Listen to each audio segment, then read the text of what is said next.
El gobierno inicia su último año con importantes cambios. La moneda confirmó la salida de la ministra de Defensa, Maya Fernández, y del jefe de asesores del segundo piso, el jefe de asesores de presidencia, Miguel Crispi.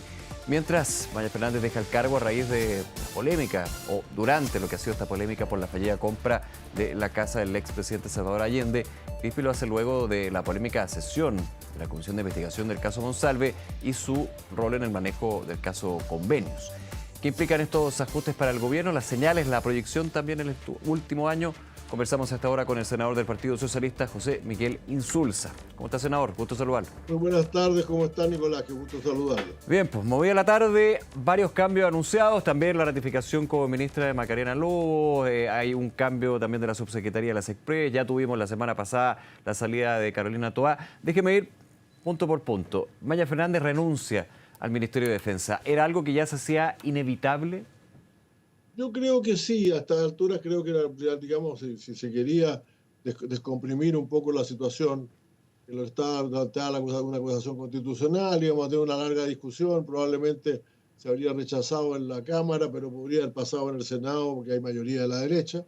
Sí, creo que tal vez Maya optó por lo más tranquilo y espero que ya se termine este juego bastante malévolo con la familia Allende, que ha sido muy doloroso.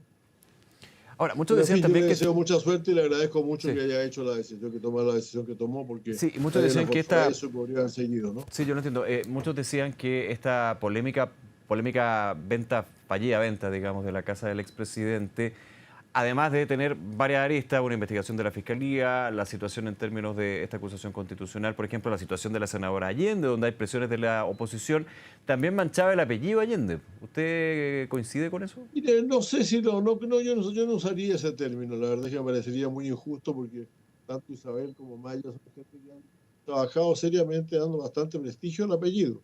Eso yo no creo que es un error, porque ellas mismas han reconocido que ha sido un error muy lamentable cometido por una secuela de abogados, digamos que hay una cantidad de abogados que podría, con uno que hubiera parado el dedo y hubiera dicho, mire, el artículo creo que es 23 de la Constitución o 29, no sé, se habría acabado el problema. Y pues ellas no sufrieron las consecuencias de eso, pero que me parece muy injusto hablar de manchar el debate. Ya, De todas maneras, pero no creo senador, que eso pueda sin, ocurrir. sin tener los antecedentes, pero pensar que dos figuras que han sido funcionarias públicas, políticas de renombre, como son la senadora Allende y la exministra Fernández, que no tuvieran idea de nada de esto y que solamente fuera un tema de abogados, no sé, no... Bueno, pero es que la verdad es que otra explicación no puede haber, porque si tenían idea, no creo que hayan pensado que todo el mundo, que nadie se iba a dar cuenta de esto. Creo que fue un error colectivo de mucha gente, además, porque fíjense que esto fue discutido varias veces en distintas partes y nadie nunca dijo, oye, hay un artículo en la Constitución que dicen que no pueden negociar con el Estado, fíjate. Yo creo que realmente es un caso evidentemente de ignorancia, porque me da un error grave, pero la verdad es que no creo que se pueda subir mala fe a esto. Creo que simplemente se pagan las consecuencias de algo que fue un error. Ujú. Llega Ariana del Pino, usted la conoce también, Sí, al muy Ministerio de amiga, buena Defensa. amiga, sí. Sí, ¿qué le Bueno, parece con la Adriana llegada? me tocó trabajar también en el gabinete primero y después ella fue subsecretaria de Subdere, de Subsecretaría de Desarrollo Sí. Regional. Cuando yo era ministro del Interior le tengo un enorme aprecio. De alguna manera nos conocimos en México a pesar de que ella estuvo en periodos distintos del mío. Así que tengo una gran amistad con ella y me alegra mucho que ella haya sido designada para este cargo. Ahora creo que evidentemente se trataba de también mantener un cierto equilibrio en el en el gabinete con la entrada de ministro socialista en lugar de un PPD en Claro. el, eh, en el Ministerio del Interior. Y de alguna manera esto repone ese balance que es necesario en todas las coaliciones políticas, ¿eh?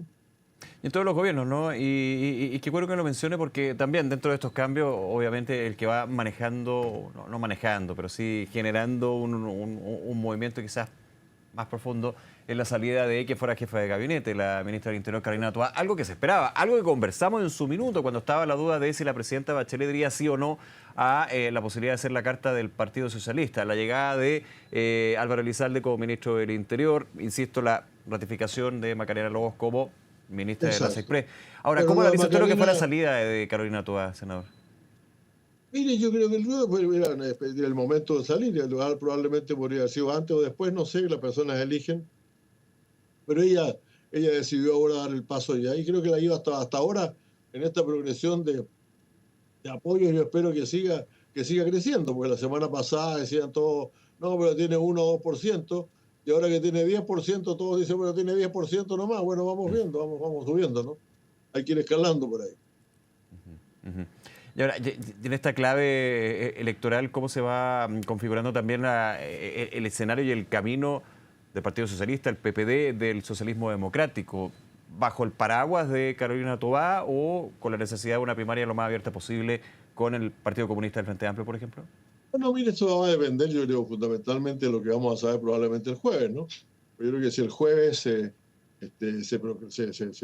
ministra del Trabajo deja su cargo y pasa a ser candidata al Partido Comunista, creo que nadie podría evitar, en una coalición amplia, nadie podría evitar en una primaria, ¿no? Creo que eso va a ocurrir así. Además está hablado de Mirosevic, que se ha postulado también para eso. También. Entonces, ya tendríamos 3 candidatos de la alianza de la alianza de gobierno. No la llamaría coalición yo todavía, porque en realidad alguien no usa el término coalición, eso es bastante más sólido. Pero de la alianza de gobierno, los que hemos trabajado juntos en el gobierno, tendríamos 3 candidatos para que la gente opinara. Sí. Ahora, ¿quién es lo que va a hacer? La gran pregunta es quién es lo que va a hacer el Frente Amplio. Que ciertamente yo pienso que cualquiera de estos es elegible, pero algunos son más elegibles que otros, ¿no?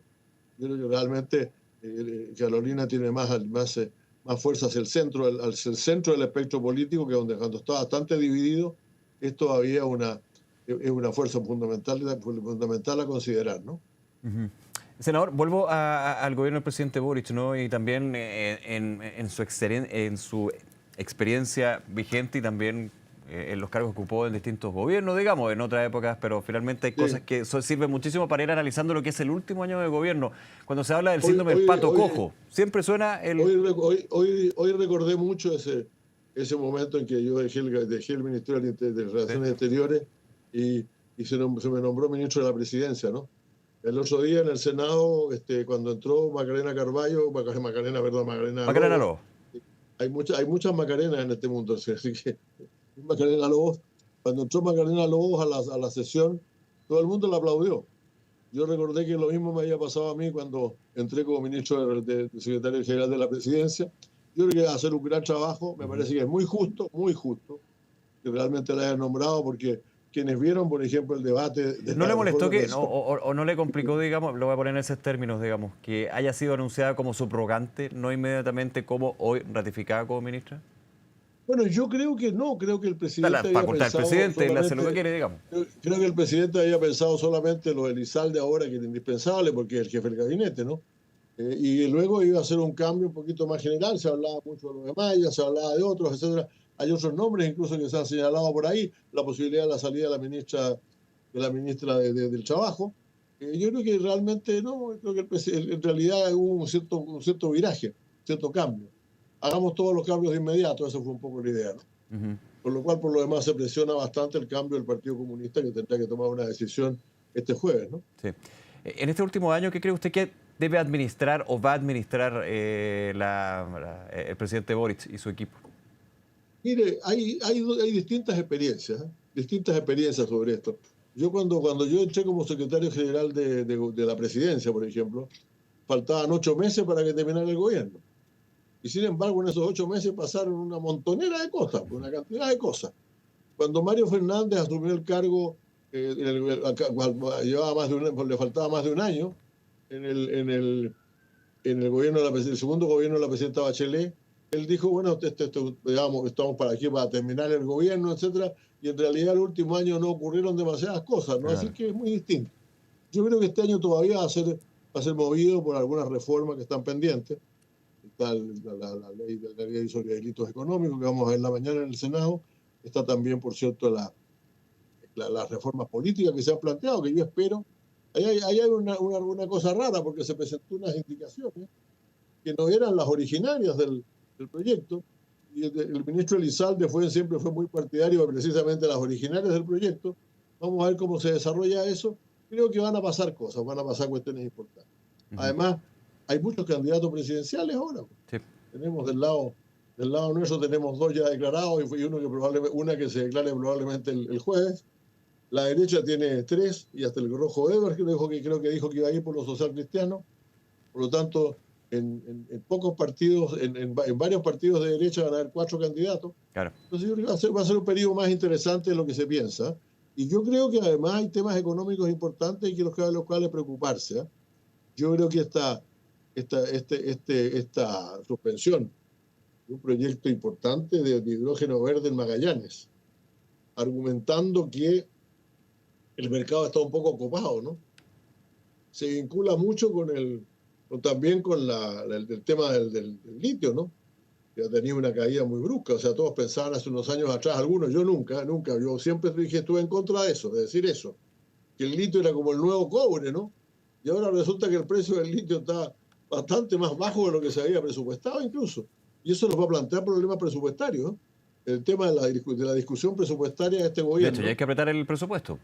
Es complicado, ¿no? Porque además, fíjese usted que ahora el presupuesto que se va a elaborar este año es el presupuesto que va a ocupar el primer presidente, el Claro, presidente que siempre del próximo año. se trata de dejar alguna holgura, que es Exacto, como la se caja trata de dejar chica, alguna pero holgura. depende. Si el presidente próximo fuera de oposición, de la oposición de ahora, probablemente habría quejas de que no dejó las holguras, y si fuera del gobierno, continuación de gobierno, iría, es decir, como que todos los partidos van a tratar de apostar si el presupuesto lo van a llevar ellos o lo van a llevar otros, ¿no? Así que eso también va a ser interesante. También.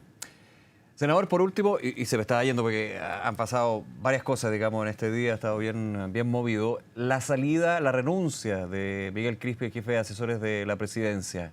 Vuelvo al concepto, ¿usted lo veía como algo inevitable? La oposición dice, se hace, se toma la decisión, estaba muy complicado, cuando un asesor del gobierno hace noticia, ya eso es complejo. Hay cargos que son muy necesarios en cualquier gobierno y son muy de la confianza del presidente, ¿eh? Algunos yo lo he mencionado alguna vez, jefe de inteligencia, el director de protocolo, y yo creo que el jefe de gabinete, lo que es una especie de jefe de gabinete del presidente, es un cargo muy fundamental. Yo creo que realmente había una figura, un nombre algo desgastado ahí, ¿no? No digo que no, yo conozco a Crispi, tengo plena certeza de que él no tiene ninguna responsabilidad política, ni de mucho menos de otro tipo que asignarle, pero probablemente será un cambio necesario precisamente para evitar más problemas en el último año y dedicarse a lo que hay que dedicarse. Senador José Miguel Insulza. Si me da una palabra, por favor, solamente para saludar La que quiera. por este intermedio a mi querido amigo Albert Ramdín, elegido secretario general de la OEA el día de hoy, el canciller de Surinam, elegido ahí. Él fue mi secretario general adjunto. Cuando usted estaba en la OEA, sí, pues. Cuando yo estaba en la OEA, era el titular y Albert era el adjunto. Fue elegido por aclamación, que es lo mismo que me pasó a mí en mi segundo periodo. Le deseo la mejor suerte y ojalá esa institución, que algunos acá no miran con mucha seriedad, pero es muy importante en las Américas, para todos muy importante. Yo creo que espero que haga un gran papel ahí. Bien, senador. Gracias nuevamente por la gentileza. Que esté muy bien. Muchas gracias. Hasta luego. Que esté muy bien. Gracias. Igualmente. Gracias. Chao.